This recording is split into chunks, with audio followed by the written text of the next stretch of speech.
Everyone, AC3 Hindi का second question है, सर्वनाम किसे कहते हैं, इसके प्रकारों का उदाहरण सहित वर्णन कीजिए। तो सर्वनाम किसे कहते हैं?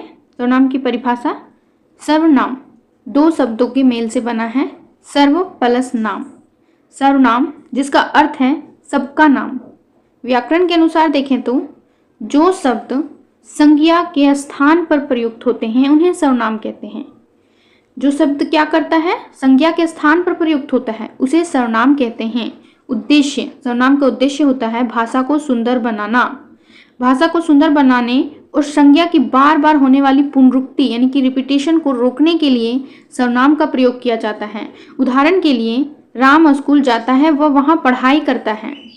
यहाँ जो वह वर्ड है वह राम के लिए प्रयुक्त सर्वनाम है, यानी कि राम के लिए प्रयोग हुआ सर्वनाम है ये वह, जो कि राम के लिए प्रयोग किया गया है। और कोई एग्जाम्पल, जैसे कि एक साम्राज्य था, वहाँ एक राजा रहता था। राजा बहुत शक्तिशाली था, वह अपने प्रजा से बहुत प्रेम करता था। तो राजा बहुत शक्तिशाली था, राजा राजा बार बार नहीं बोल के हम बोले कि वह अपने प्रजा से बहुत प्रेम करता था, तो वह हो गया, राजा के लिए प्रयुक्त हुआ है वह, तो वह क्या है, एक सर्वनाम है।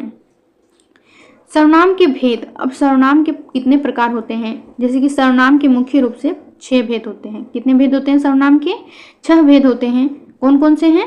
पहला है पुरुषवाचक सर्वनाम, दूसरा है निश्चयवाचक सर्वनाम, तीसरा है अनिश्चयवाचक सर्वनाम, चौथा है संबंधवाचक सर्वनाम, पांचवा है प्रश्नवाचक सर्वनाम और छठा है निजवाचक सर्वनाम।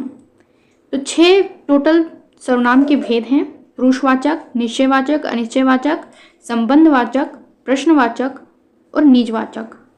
टोटल 6 प्रकार हैं। अब पुरुषवाचक सर्वनाम, सभी का एक एक करके डिफिनेशन देंगे। तो पुरुषवाचक सर्वनाम जिसे हम पर्सनल प्रोनाउन कहते हैं। पर्सनल प्रोनाउन क्या है, उसका डिफिनेशन, जो सर्वनाम शब्द बोलने वाले, वक्ता, बोलने वाले यानी कि वक्ता जो बोलता है उसे हम वक्ता कहते हैं। तो जो सर्वनाम शब्द बोलने वाले, सुनने वाले या किसी अन्य व्यक्ति के लिए प्रयुक्त होते हैं उसे हम क्या कहते हैं, पुरुषवाचक सर्वनाम कहते हैं। तो सर्वनाम संज्ञा के स्थान पर प्रयुक्त होता है, लेकिन जो सर्वनाम बोलने वाले, सुनने वाले या किसी अन्य व्यक्ति के लिए प्रयुक्त होता है, यानी किसी व्यक्ति के लिए ही प्रयोग होगा, तो उसे हम पुरुषवाचक सर्वनाम कहते हैं। इसके 3 उपभेद होते हैं, यानी कि पुरुषवाचक सर्वनाम के भी 3 प्रकार होते हैं। पहला उत्तम पुरुष, दूसरा मध्यम पुरुष, तीसरा अन्य पुरुष। उत्तम पुरुष में बोलने वाला होता है, जैसे कि मैं, हम, जैसे कि हम लोग इंग्लिश में पढ़ते हैं ना, first person, second person, third person. First person में आता है आई, वी, सेकंड पर्सन में आता है यू, और सेकंड पर्सन में यू आता है, और थर्ड पर्सन में आता है ही, सी, इट, राम, ये सब करके नेम सब आता है। उसी प्रकार से यहाँ पे हिंदी में उत्तम पुरुष, मध्यम पुरुष और अन्य पुरुष बोला जाता है। उत्तम पुरुष में बोलने वाला आता है, जैसे कि मैं, हम, ये सब, और मध्यम पुरुष में सुनने वाला आता है, जैसे तू, तुम, आप, ये सब सुनने वाला है। अन्य पुरुष में जिसके बारे में बात हो रही हो, जैसे कि हम किसी के बारे में बात कर रहे हैं, जैसे वह, वे, जिसके बारे में बात कर रहे हैं वो अन्य पुरुष में आएगा। उदाहरण के लिए, जैसे मैं कल दिल्ली जाऊंगा, तुम क्या कर रहे हो? मैं यहाँ पे क्या है, किसी के लिए प्रयोग हुआ है, किसी व्यक्ति के लिए प्रयोग हुआ है, तो मैं पुरुषवाचक सर्वनाम हुआ।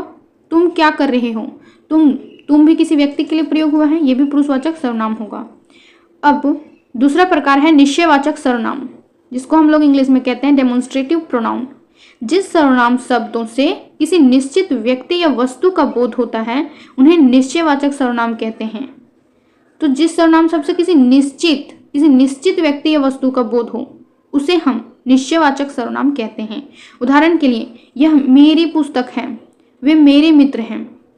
तो यहाँ पे मेरी पुस्तक है, यानी कि जिसकी भी पुस्तक हो वो किसी निश्चित व्यक्ति होगा, यानी कि ये पुस्तक किसी का भी नहीं हो सकता, किसी निश्चित व्यक्ति का होगा।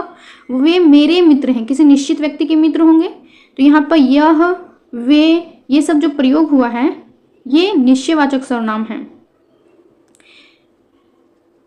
तीसरा प्रकार है अनिश्चयवाचक सर्वनाम, इनडेफिनिट प्रोनाउन इंग्लिश में कहते हैं इसको। जिन सर्वनाम शब्दों से किसी निश्चित वस्तु या व्यक्ति का बोध नहीं होता। अनिश्चयवाचक सर्वनाम से किसे कहते हैं?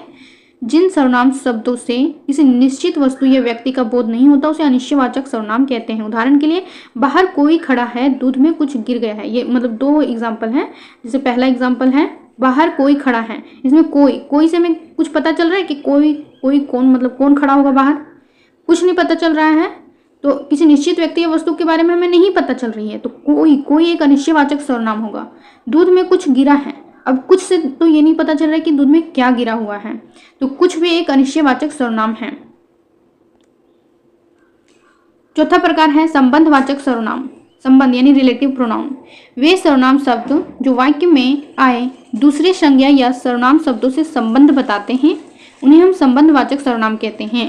तो वे सर्वनाम शब्द जो वाक्य में आए दूसरे संज्ञा या सर्वनाम शब्दों से संबंध बताते हैं कि संज्ञा या सर्वनाम शब्द से उसका क्या संबंध है, क्या रिलेशन है, तो उसे हम संबंधवाचक सर्वनाम कहते हैं। उदाहरण देखेंगे, जो बोएगा सो काटेगा। जो सो क्या कर रहा है, यहाँ पे संबंध बता रहा है, यानी कि जो बोएगा सो काटेगा। जिसकी लाठी उसकी भैंस, जिसकी उसकी, ये क्या कर रहा है, संबंध बता रहा है। यानी कि जो प्रयोग हुआ है, ये संज्ञा या सर्वनाम जो भी प्रयोग हुआ है वाक्य में, सर्वनाम शब्द जो वाक्य में आए दूसरे संज्ञा या सर्वनाम शब्दों से संबंध बताता है, उसे हम संबंधवाचक सर्वनाम कहते हैं। तो क्वेश्चन नंबर 5वां है प्रश्नवाचक सर्वनाम, इंटेरोगेटिव प्रोनाउन। प्रश्नवाचक सर्वनाम, तो जिन सर्वनाम शब्दों का प्रयोग प्रश्न पूछने के लिए किया जाता है उसे प्रश्नवाचक सर्वनाम कहते हैं। उदाहरण के लिए, तुम कौन हो, कौन, तुम क्या खा रहे हो, इसमें क्या, ये सब प्रश्न पूछने के लिए किया गया है। छठा है निजवाचक सर्वनाम, रिफ्लेक्सिव प्रोनाउन।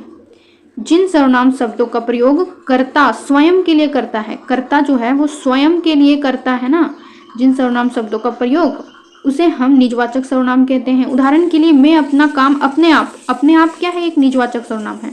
अपने आप बोल सकता है या तो स्वयं, मैं अपना काम स्वयं करूंगा, तो स्वयं किसके लिए प्रयोग किया है, वो कर्ता अपने के लिए प्रयोग किया है। वह खुद चला जाएगा, वह क्या कर लेगा, वह खुद चला जाएगा। खुद, यहाँ पे वह का सर्वनाम के लिए प्रयोग किया गया है, मतलब वह के लिए प्रयोग किया गया है ना, वह खुद चला जाएगा, तो यहाँ पे खुद जो है वो निजवाचक सर्वनाम है। इतना ही आंसर था, कंप्लीट हो गया है।